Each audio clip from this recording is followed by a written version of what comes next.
साल पहले एक छोटे से गांव में राजू नाम का मजदूर रहता था। उसकी पत्नी सुमित्रा और 8 साल की प्यारी बेटी पिंकी थी। राजू बहुत मेहनती था, लेकिन काम नहीं मिलता था। उनकी छोटी सी झोपड़ी में कई दिनों से खाना नहीं बना था। एक सुबह पिंकी भूख के मारे रो रही थी। उसने मां से कहा, मां, मुझे बहुत भूख लगी है, कुछ खाने को दो ना।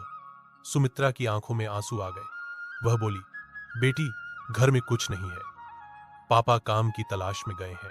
राजू ने अपनी पत्नी से कहा, सुमित्रा, मैं आज जरूर कुछ न कुछ लेकर आऊंगा, पिंकी को भूखा नहीं रहने दूंगा। यह कहकर वह घर से निकल गया। सेठ रामलाल के यहां अपमान। राजू सीधे गांव के सबसे अमीर आदमी सेठ रामलाल के पास गया। सेठ अपनी बड़ी सी दुकान में आराम से बैठा था। राजू ने हाथ जोड़कर कहा, सेठ जी, मुझे कोई काम दे दीजिए, मेरी बेटी कई दिनों से भूखी है। सेठ रामलाल ने घृणा से राजू को देखा और बोला, अरे गरीब, तू फिर आ गया।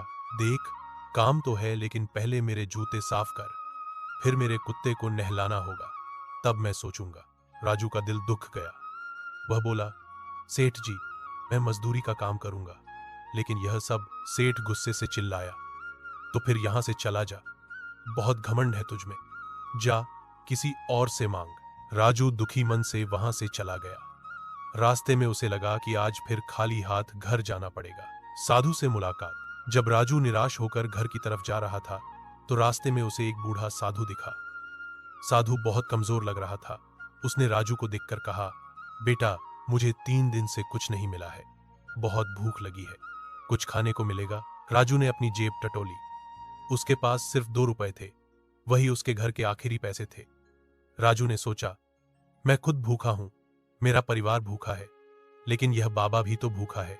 राजू ने बिना कुछ सोचे अपने 2 रुपए साधु को दे दिए। बोला, बाबा जी, मेरे पास बस यही है, आप इससे कुछ खरीद लीजिए। साधु की आंखों में खुशी आ गई। उसने कहा, बेटा, तेरा दिल बहुत साफ है, तू अपनी भूख भूलकर मेरी मदद कर रहा है।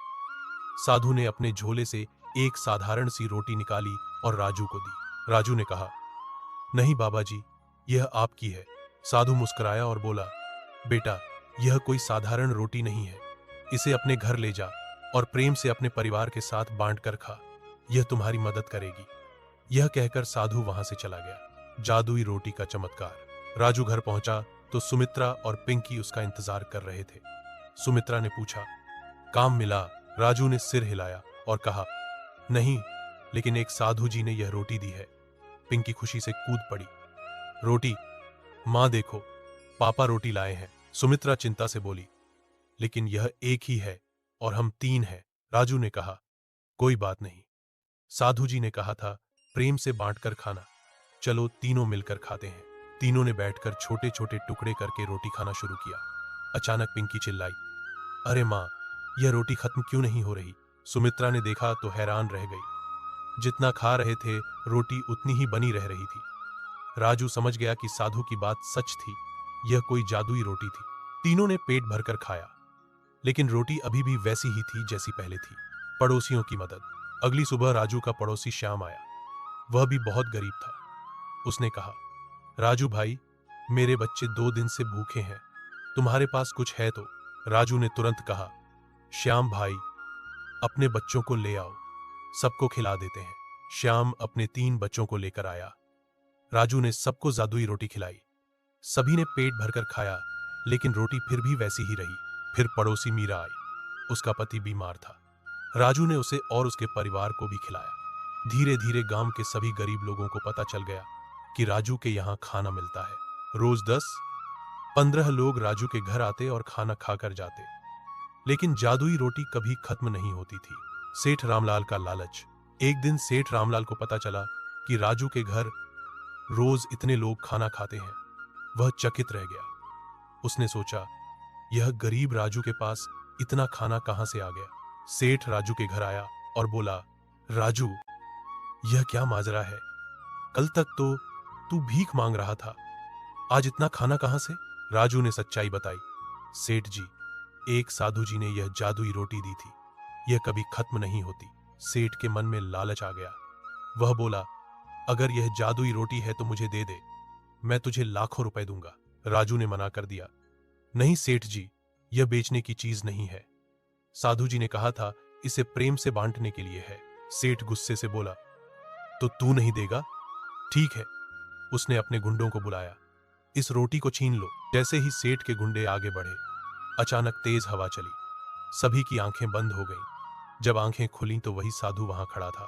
साधु ने गरज कर कहा, रुको, जो चीज प्रेम से मिली है उसे लालच से नहीं छीना जा सकता। सेठ डरकर बोला, तुम कौन हो?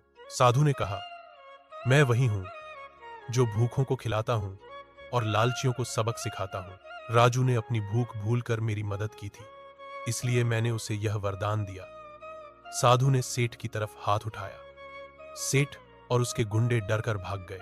साधु ने राजू से कहा, बेटा, तुमने सच्चे दिल से सबको खिलाया है, यह रोटी हमेशा तुम्हारे साथ रहेगी। लेकिन याद रखना, जब तक तुम प्रेम से बांटोगे तब तक यह रहेगी। अगर कभी लालच आया तो यह चली जाएगी। खुशहाल अंत। उस दिन से राजू का घर खुशियों से भरा रहने लगा। रोज सुबह गांव के गरीब लोग आते और खाना खाकर जाते। राजू ने कभी किसी को मना नहीं किया। कुछ दिन बाद गांव के मुखिया ने राजू को बुलाया और कहा, राजू, तुम्हारी वजह से गांव के सभी गरीब लोग खुश हैं। मैं तुम्हें गांव का मानद सदस्य बनाता हूं। पिंकी अब हमेशा खुश रहती थी।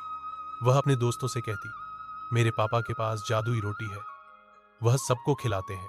सुमित्रा भी खुश थी। उसने राजू से कहा, आपने सही किया था उस साधु की मदद करके।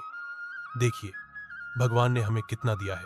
राजू मुस्कुराया और बोला, सुमित्रा, मैंने सिर्फ इंसानियत दिखाई थी, लेकिन भगवान ने हमें इससे कहीं ज्यादा दिया है।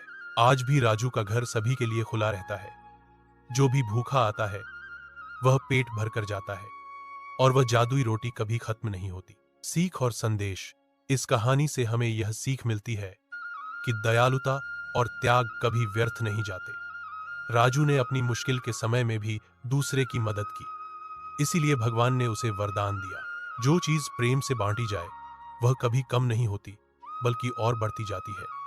लालच और अहंकार इंसान को बर्बाद कर देते हैं, जैसा कि सेठ रामलाल के साथ हुआ।